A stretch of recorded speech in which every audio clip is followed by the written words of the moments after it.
यति बेला राजावादी युवाहरूको मार्च पास अगाडि बढिसकेको छ। सामाखुसी चोकको दृश्य देख्न सक्नुहुन्छ। काठमाडौँको यो रिङ रोड क्षेत्रमा यति बेला राजावादी युवाहरूले धुलो उडाउने काम, यो सन्देश दिने काम गरिरहेका छन्। 15 गतेको पूर्व सन्ध्यामा उनीहरूको उपस्थिति वास्तवमा अर्थपूर्ण छ। बालेन जस्तो र स्वतन्त्र युवाहरू अब नेपालका प्रधानमन्त्री हुनुपर्छ र कहीँ 1 रुपियाँ घुसखोरी नगरिकन देशलाई यस्तो बनाउनुपर्छ विश्वले नेपाल भनेपछि नतमस्तक होस्, शिर झुकाओस्, देश देश जस्तो रहोस् र नेपाल नेपाल जस्तो रहोस्। प्रत्यक्ष निर्वाचित बनाऊ, त्यसपछि म पनि लड्न सक्छु, बालेन पनि लड्न सक्छन्, तपाईँहरू जस्तो पत्रकार पनि प्रधानमन्त्रीको उम्मेदवार हुन सक्नुहुन्छ। यस्तै स्वतन्त्र युवा चाहिएको छ।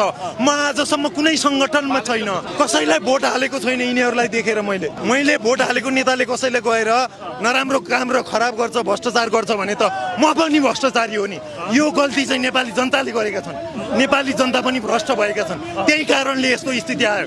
उनीहरू बुझ्दैनन् नेपालको नेताको एउटा ललिपपमा बिक्री हुन्छन् अनि भोलिपल्ट आफ्नै बालबच्चालाई विदेशमा लगेर विदेशी गुलामीमा परिणत गरिदिन्छन् अनि त्यसपछि रुन्छन् ए नेताले देश लुटे। भोट हाल्ने बेलामा अन्त्य हाल्छन्। 15 गतेको लागि भोलिको लागि पूर्व सन्ध्यामा उहाँहरूको यो सहभागिता देख्न सक्नुहुन्छ। जनता चाहिँ भोलि 20 लाख मान्छे निस्कियो भने केही घण्टामै राजा फर्किन्छन्। मेरो अनुपम राज विष्ट, हाम्रो गौरवशाली इतिहास जुन थियो, एलिजाबेथले धरि के गर्थिन् राजालाई हात छोएर घुँडा टेकेर स्वागत गरेको हाम्रो देशको अस्तित्व आज भ्रष्टाचारीको देश, आज ठगहरूको देश भनेर अमेरिकाको राष्ट्रपतिले दिस इज फ्रड भनेर भन्नु पर्यो।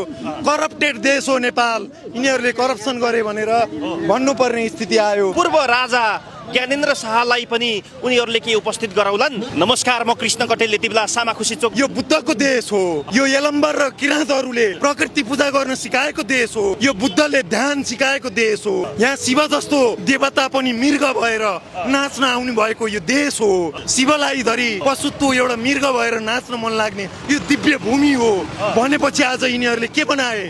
पागल खाना बनाए। हुँदा हुँदा यिनीहरूलाई नपुगेर अब के बनाउने रे? यौन कर्मीहरू बनाएर नेपाली दिदीबहिनीहरूलाई यौन व्यवसाय गर्न लाएर वेश्यावृत्तिमा संलग्न बनाएर त्यहाँबाट उठेको कर पनि यिनीहरू खाने रे। खान नपुगेर अपराध गर्नुको नि एउटा सीमा हुन्छ नि। जनताको धैर्यताको बाँध फुटिसकेको छ। जनताको सहभागिता भोलि कुन रूपमा कसरी हुन्छ त्यो त भोलिको दिनले देखौला। यतापट्टिबाट नयाँ टिम थपिने क्रम जारी छ र यहाँ युवाहरूको संख्या बढ्ने क्रममा छ। सामाखुसी चोकमा हामी देखिरहेका छौँ। दर्शकवृन्द, राजा ल्याउने को ज्ञानेन्द्र शाहकी को भन्ने कुरा छ। यहाँ हामीले चिनेको राजा उहाँ हो। उहाँ आउने, उहाँ आएपछि उहाँ पछिको उहाँले नै तयार गर्नु। उहाँ पछिको पारस होइन, त्यो त अब मैले राजा बनाउने होइन। राजा मेरो गुमेको राजा ज्ञानेन्द्र हो। त्यसपछिको उहाँले चाहिँ को हुन्छ रोल क्रम अनुसार त्यो अनुसार आउने हो। नेताहरूले भन्छन् कि